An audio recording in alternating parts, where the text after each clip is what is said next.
Hi guys. तो हज़ार ना इलुल से पूछ रहा होता है कि तुम फिर से भाग रही हो। हाँ, क्या बात हो गई, इस बार क्यों भाग रही हो। तो फिर इलुल बोलती है कि मैं हाँ भाग रही हूँ और अब मैं वहाँ पर कभी भी वापस नहीं जाऊँगी। अब मैं वहाँ से वापस आ चुकी हूँ। और इतनी सुनते ही ना भाई हज़ार के तो ऐसे स्माइल तो स्माइल। फिर बोलता है कि ये मूवी ना मुझे ऐसे लग रही है कि मैंने पहले भी देखी हुई है। तो इलुल उसकी तरफ ऐसे देखती है, बोलते कि हाँ तो इस बार फिर से देख लो और देखते ही रहना, मुझे कोई फ़र्क नहीं पड़ता, समझ में आई। और देखते रहना कि कितनी मूवीज़ तुम देखते हो, I really don't care about it. तो फिर उसके बाद ना इलुलु से बोलती कि अच्छा चलो मुझे वहाँ पर छोड़ दो। तभी ना आतिश की कॉल आ जाती है। तो हज़ारों से बोलता है कि आतिश की कॉल आ रही है। तो वो कॉल पिक करता है और बोलता है कि हाँ आतिश करहान। वो बोलता है कि हज़ार मेरी सिस्टर अभी वापस लेकर आओ। तो वो बोलता है कि क्या बोला तूने। तो वो बोलता है कि मेरी सिस्टर वापस लेकर आओ। तो वो बोलता है कि तुम्हारी बहन सुन रही है करहान तुम्हारी बातें। तो फिर ना इलुल को बोलता है वो कि इलुल प्लीज़ ऐसा मत करो, प्लीज़ वापस आ जाओ, प्लीज़ मेरी एक बार बात सुन लो, प्लीज़ घर पे वापस आ जाओ। तो इलुल कुछ भी नहीं बोलती है, वो बोलता रहता है कॉन्टीन्यूसली। फिर बोलता है कि प्लीज़ घर पे वापस आ जाओ, हम घर पे आकर बात कर लेते हैं, जो भी तुम्हारे डाउट्स हम क्लियर कर लेते हैं। बट वो फिर भी कुछ नहीं बोलना चाहती। तो हज़ार ना फिर उसे बोल देता है कि तुम्हारी बहन ना करहान तुमसे बात नहीं करना चाहती, so please leave her alone. तो इतना सुनते वो बोलता है कि हज़ार मैंने कहा ना मेरी बहन वापस लेकर आओ। तो वो बोलता है कि वैसे यही बात ना मैं अभी अभी तुम्हारी बहन को बता कर हटा हूँ कि मैं किसी के भी ऑर्डर्स नहीं लेता। तो तुम और तुम्हारी बहन जो भी मुझसे कहोगे मैं नहीं करने वाला, क्योंकि मैं किसी के ऑर्डर्स नहीं लेता। भाई मेरे को अब ये भी अच्छा लगने लग गया विलन। पहले नज़ीर नहीं अच्छा लगता था, बट ये मेरे को अच्छा लगने लग गया भाई।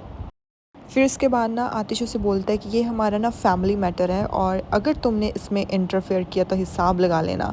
तो और ना इलुल को वापस लेकर आओ। वो बोलता है कि वैसे भी इलुल तुमसे बात नहीं करना चाहती और ना ही इलुल वापस आना चाहती है, तो मैं उसको किस हक से वापस लेकर आ सकता हूँ, नहीं लेकर आऊँगा।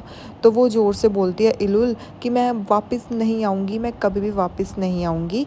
तो फिर वो बोलता है कि सुन लिया तुमने करहान कि अब मैं बिल्कुल भी उसको फ़ोर्स नहीं कर सकता वापस लाने के लिए। तो वो फिर से उसको बोलता रहता है, मतलब आतिश की इलुल को लेकर आओ, इलुल को लेकर आओ। वो बोलता है कि तुमने इलुल को भी बता दिया और इलुल ने भी तुम्हें बता दिया कि वो वापस नहीं आना चाहती, और मैं फिर से तुम्हें बता दूं कि मैं किसी के भी ऑर्डर्स नहीं लेता, समझ में आई। और वो फ़ोन कट कर देता है, मतलब आतिश के मुंह पर फ़ोन कट कर देता है। मेरे को अब ये हज़ार अच्छा लगने लग गया गाइज़। फिर इसके बाद ना इलुलु से बोलती है कि अगर तुम ये सोच रहे हो कि तुम मुझे मेंशन वापस ले जाओगे तो ये बिल्कुल भूल जाओ। आगे जाकर गाड़ी रोको, मैं वहीं पर उतरने वाली हूँ, मैं तुम्हारे साथ बिल्कुल भी मेंशन वापस नहीं जाऊँगी। तो हज़ारों से बोलता है कि नहीं, अब तो ये गाड़ी नहीं रुकेगी, अब तो तुम्हें बताना ही होगा कि हुआ क्या है। तो वो कॉन्टीन्यूसली ऐसे गाड़ी लेकर जाता रहता है। इधर हम देख रहे होते हैं कि मरजान ना मतलब वेट कर रही होती है और अभी तक इलुल आई नहीं होती। तो फिर मतलब जैसे वो आतिश की तरफ देखती है तो आतिश वहाँ से आ रहा होता है, तो वो आतिश की तरफ भागती है और बोलती है कि इलुल कहाँ पर है। तो वो बोलता है कि वो इलुल ना हज़ार की मतलब कार में बैठ गई और वहाँ से चली गई। तो मरजान से कहती है कि व्हाट डू यू मीन कि वो चली गई, मतलब वो भी हज़ार की कार में बैठकर, ये कैसे हो सकता है। तो वो बोलता है कि मतलब मैंने उस आदमी को कॉल किया था कि मेरी बहन को वापस लेकर आओ, पर उसने मेरे मुंह पर फ़ोन कट कर दिया, इतनी हिम्मत हो गई उसकी। तो अभी मरजान भी बहुत ज़्यादा परेशान होती है। तो फिर मरजान से बोलती है कि कोई बात नहीं, इलुल वापस आ जाएगी, पर तुम अभी गुस्सा मत करो, शांत हो जाओ। तो वो बोलता है कि मतलब तुमने इलुल का वो गुस्सा देखा नहीं मरजान, जब मैं उसके पीछे पीछे भाग रहा था ना तो उसको किसी भी चीज़ की फ़िक्र नहीं थी, वो सिर्फ मुझसे दूर जा रही थी, क्योंकि उसको मतलब मुझसे इतनी ज़्यादा नफ़रत हो गई कि वो हज़ार की गाड़ी के बिल्कुल सामने आ गई, उसको अपनी मौत से भी डर नहीं लगा। एंड आई रियली फील कि मैं अपनी बहन को फिर से खो दूँगा, पर नहीं, ऐसा नहीं हुआ, वो जाकर हज़ार की गाड़ी में बैठ गई। फिर उसके बाद ना मरजान से कहती है कि कोई बात नहीं, वो आ जाएगी। वो बोलता है कि नहीं, जो बहन मुझे इतने सालों बाद मिली है वो अब मुझसे नफ़रत करती है, और ये चीज़ ना मुझे मतलब मेरे दिल को ना मतलब बहुत ज़्यादा तंग कर रही है, मैं क्या करूँ। तो मरजान इतना सुनते ही ना वो मतलब बहुत ज़्यादा ऐसे हो जाती है, बोलती है कि ये चीज़ मुझे भी आतिश बहुत ज़्यादा तंग कर रही है, और इसके अलावा क्या करूँ, मैं यहाँ पर खड़े होने के अलावा मुझे कुछ भी नहीं पता कि मैं क्या करूँ। मैं गिव अप नहीं करना चाहती, इलुल पर बिल्कुल भी गिव अप नहीं करना चाहती, मेरे को इलुल बहुत अच्छी लगती है, तो मैं इलुल को अपना मतलब वापस वापस लेकर ही आऊँगी। तो वो बोलता है कि मैं भी अपनी सिस्टर पर कभी भी गिव अप नहीं करूँगा, मैं उसको इस बार नहीं खो सकता। तो मरज़ान उससे कहती है कि हाँ, हम उसको नहीं खो सकते। तो वो बोलता है कि मैं उसे ढूँढने जा रहा हूँ। तो मरज़ान कहती है कि कैसे ढूँढोगे? हमें तो पता भी नहीं है वो कहाँ पर गई है, कहाँ नहीं, और शायद मुझे लगता है कि तुम्हें वहाँ पर नहीं जाना चाहिए। तो वो बोलता है कि फिर मैं क्या करूँ मरज़ान, मैं क्या करूँ? जिस आदमी को वो जानती भी नहीं है, वो उस आदमी के साथ गाड़ी में बैठकर चली गई, और क्या मैं यहाँ पर अपने हाथ-पैर बाँध कर बैठा रहूँ? फिर उसके बाद ना मरज़ान उसे बोलती है कि वेट करो आतिश, मैं बात करूँ क्या हज़ार से, क्या मैं उसको कॉल करूँ? वो बोलता है कि बिल्कुल भी नहीं, तुम तो उसको बिल्कुल भी कॉल नहीं करोगी, तुम उसको कॉल नहीं करोगी, समझ में आई? और हिम्मत भी कभी मत करना कि उसको कॉल करने की, हमें उसकी कोई भी ज़रूरत नहीं है, मैं उसको खुद ढूँढ लूँगा, मैं उसको वापस इसी मेंशन में लेकर आऊँगा, और मैं अभी यहाँ से जा रहा हूँ। तो वो जैसे ही वहाँ से जाने लगता है ना, तो मरज़ान फिर उसे रोक लेती है कि अभी उसको थोड़ा टाइम दे दो, प्लीज़ रुक जाओ, प्लीज़ रुक जाओ, अभी मेरी बात सुनो। तो वो बोलता है कि क्या करूँ हाँ?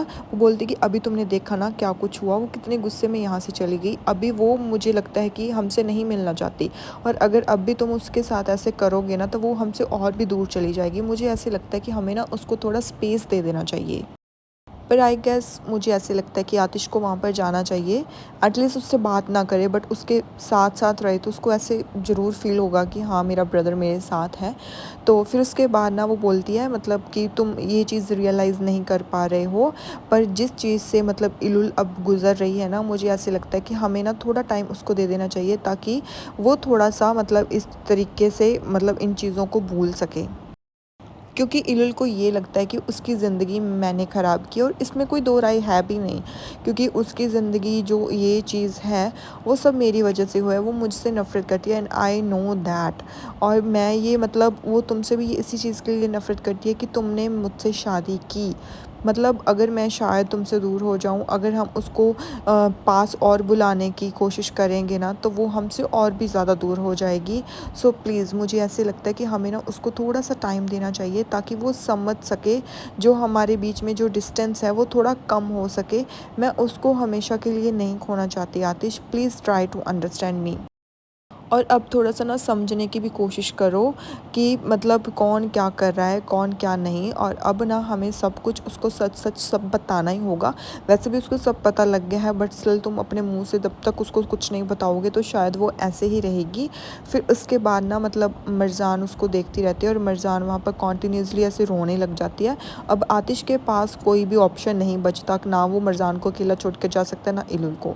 इधर इलुल और हज़ार की जोड़ी, यार आई लव इट, मेरे को अच्छी लग रही है, ये थर्ड कपल है पक्का।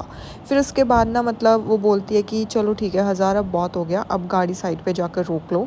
तो वो बोलता है कि बिल्कुल भी नहीं। फिर वो बोलती है कि बहुत दूर आ गए हैं हम उस मेंशन से, तो अभी बाकी का ना मैं खुद ब खुद हैंडल कर लूँगी, अब साइड पे रोको। पर हज़ार गाड़ी नहीं रोकता।